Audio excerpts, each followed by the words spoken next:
Visitor numbers hit their lowest since the pandemic. 3 casinos have now been fined for money laundering violations, and Caesars Palace is preparing to build something the Strip has never seen before. So get ready, because we've got all that and more coming up in this month's Las Vegas news updates and rumors for June 2025. The latest tourist numbers show from the beginning of the year to the end of March, an estimated 9.7 million people have visited Las Vegas, which is a 6.9% decrease from last year.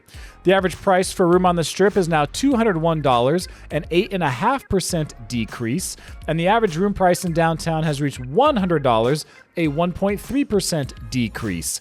The Strip has made $2.2 billion in gambling revenue, a 0.4% increase, and downtown has made $241 million, a 1.3% increase. Wynn agreed to pay a $5.5 million fine and implement additional employee training over money laundering violations. The Nevada Gaming Control Board stated the Wynn Las Vegas admitted to permitting unlicensed money transfers to gamblers and facilitating improper financial activities, including international transactions and proxy betting.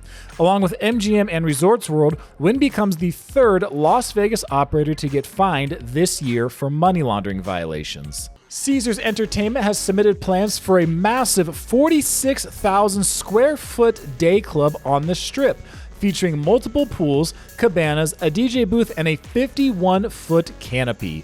The multi-level venue would connect to Omnia nightclub via a 78-foot pedestrian bridge and extend toward Las Vegas Boulevard. As of this writing, county officials are reviewing the proposal. Here's some not so great news, as Las Vegas just recorded one of its worst visitor numbers since the pandemic. Southern Nevada had 3.4 million visitors in March, down almost 8% from last year. Its second straight monthly drop and worst back-to-back monthly decline since the pandemic. LVCVA officials aren't sure if trade policies are to blame, but international travel is slipping, especially among Canadian airlines.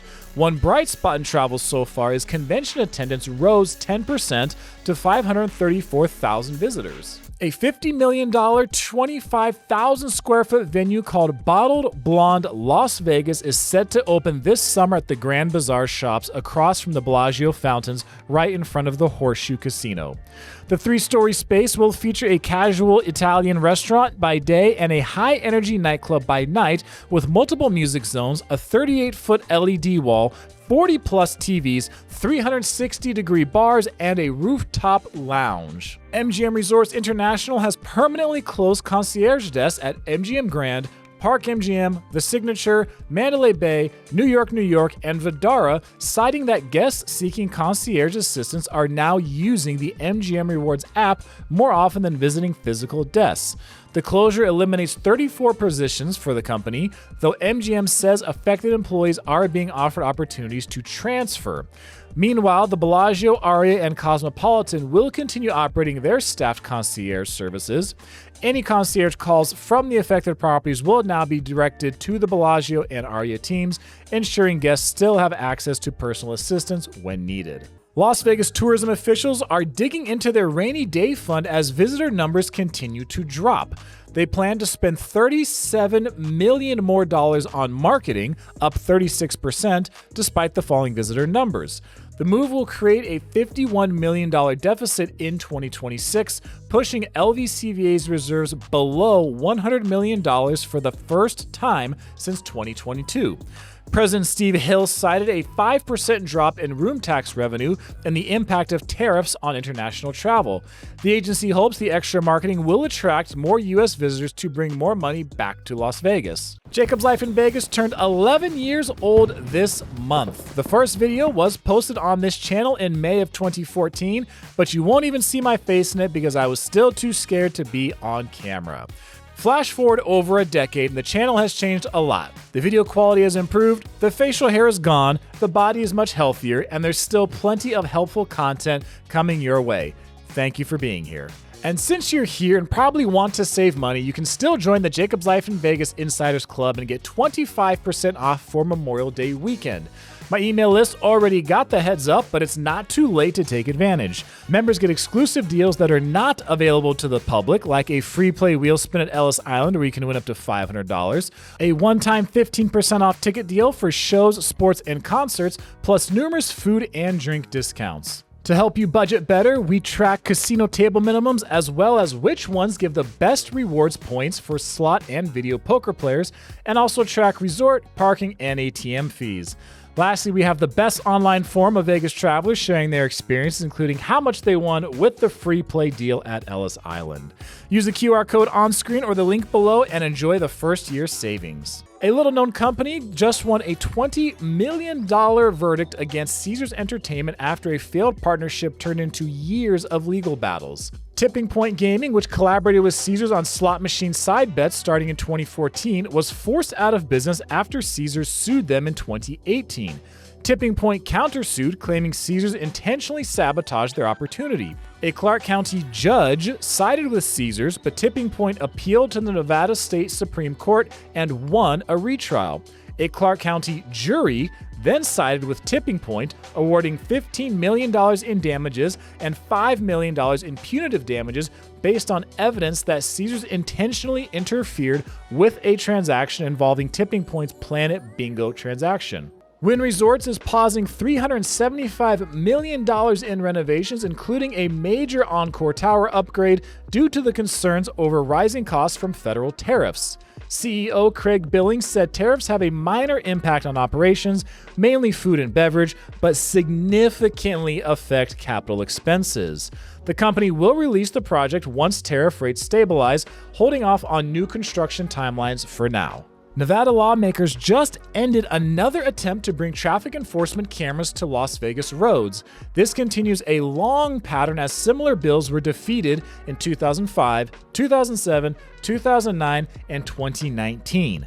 Senate Bill 415 failed to get a vote out of the Senate committee, and despite backing from Clark County Sheriff Kevin McMahill and Governor Joe Lombardo, concerns about privacy, due process, and government overreach proved too much for lawmakers to pass. McMahill had repeatedly said he was sick and tired of seeing people dying on Vegas Valley roads from red light runners. The ACLU of Nevada opposed the bill, calling it half-baked, with unaddressed constitutional concerns about predatory fees and surveillance. However, traffic cameras aren't completely dead.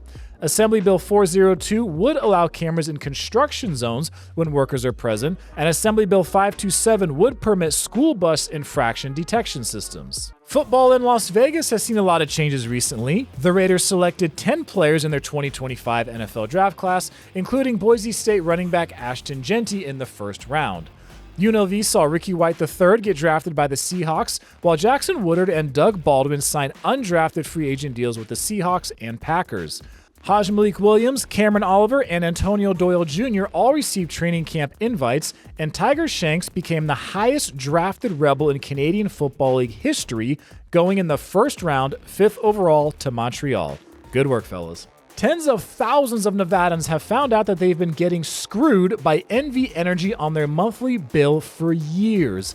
Nevada regulators uncovered a years-long billing error by NV Energy that overcharged nearly 60,000 customers $17 million by misclassifying single-family homes as multifamily properties.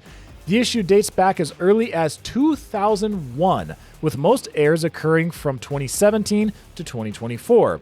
About 5,400 customers were undercharged $2.6 million. NV Energy has begun issuing refunds but caps them at just 6 months, angering customers who were overcharged for years. 8 different organizations are now calling for a full investigation and complete restitution. The RJ reported the initial story on May 15th, but later on May 20th, News 3 LV reported that NV Energy President and CEO Doug Cannon chose to resign to take a new opportunity as president of Ohio-based American Electric Power Transmission. A new major attraction just opened in Las Vegas that promises to be unlike anything racing fans have ever experienced. What opened on May 2nd is North America's largest immersive Formula One attraction at Grand Prix Plaza, featuring 100,000 square feet of interactive racing experiences. The venue offers 3 distinct ticketed experiences: F1X, showcasing the sport's 75-year history, F1 Drive with the continent's only kart track on a real F1 circuit, and F1 Hub, serving as the social and retail center. Ticket prices range from $59 for locals to $99 for elite racing experiences, with free access to areas like the retail store and simulators. A new Arts District bar, the Doberman Drawing Room, just opened with a unique twist. Entry is based on a quirky 20-question application that asks things like, "Have you ever been in love?" and "You woke up in hell, what song is playing?" The ultra-exclusive Cocktail Lounge charges a $3,000 annual membership, offering perks like guaranteed tables and a private upstairs area. Over 5,000 people applied, but non-members can still stop by for drinks. The Oakland A's expect 70% of fans at their future $1.75 billion Las Vegas ballpark to be locals, unlike Raider games where 68% of visitors are out of state. With 81 home games, the A's executives say baseball draws a stronger local base similar to the Golden Knights. For a full crowd of 29,400, around 20,500 would need to be locals. We will now rapid fire some more updates across the Vegas Valley before diving into the rumors section. Las Vegas firefighters rescued a woman and cat stuck in a tree. Naked City is building its first new residential development project in over 60 years. Canelo vs. Crawford is set to take place on September 13th. The Rise Festival 2025 lineup has been released. New gaming lounge and eateries are coming to Las Vegas Airport. LVMPD officer Melinda La Maravilla Cooper was inducted into the Women's International Boxing Hall of Fame. Norman's Diner in Southwest Las Vegas is in a legal battle over the name of his business with Norm's Diner out of Southern California. The Raiders have a home game scheduled the same weekend as the F1 Grand Prix in November. 3 tourists sued Las Vegas Strip hotels for alleged bedbug bites. Wynn Resort stock price has surged 30% over the past month after hitting a 52-week low in early April. Cathedral at Aria will permanently close on Saturday, May 31st. In-N-Out Burger is expanding on the Las Vegas Strip. No taxes on tips passed the Senate by a vote of 100-0. The Vegas Golden Knights were eliminated in the second round of the playoffs by the Edmonton Oilers. And Nevada State Police pulled someone over for doing 104 miles per hour in a 55 speed limit construction zone. As we enter the rumors section, one is that MGM Resorts is allegedly planning to shut down more underused amenities soon as a cost-cutting measure. There are plans reportedly for a new seafood restaurant coming to Bellagio featuring a dock and a boat that you'll be able to ride on across the lake. But word has it there might also be cabanas and daybeds, according to an insider. One rumor that is definitely not true is about Disney buying Circus Circus. However, there is rumor about Canadian billionaire and Edmonton Oilers owner Daryl Katz looking to buy the property. Be sure to take advantage of that 25% off Memorial Day discount for the Insiders membership group using the QR code on screen or the link down below. Thanks for watching, and after 11 years, I'm Jacob, and this is still My Life in Vegas.